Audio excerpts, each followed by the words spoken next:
చూడండి ఇడ్లీ ప్రిపరేషను. రవ్వను 3 అవర్స్ నిండా నీళ్లు పోసి నానబెట్టుకొని మొత్తం వంపేసుకోవాలి.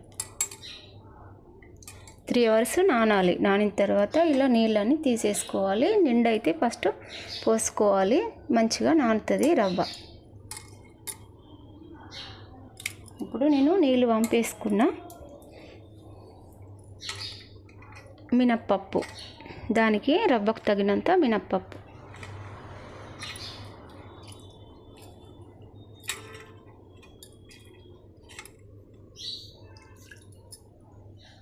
ఇది నానింది చూడండి.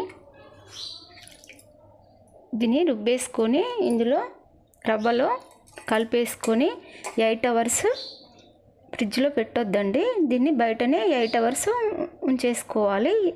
8 అవర్స్ కొంచెం కొద్దిగా పులిసిన తర్వాతనే మనం ఫ్రిడ్జ్లో పెట్టేసుకోవాలండి. 8 అవర్స్ అయితే ఖచ్చితంగా బయట ఉంచేసుకోవాలి.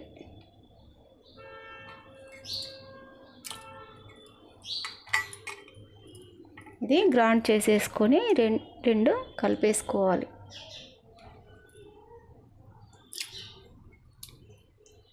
ఇది ఇడ్లీ ప్రిపరేషన్ అండి.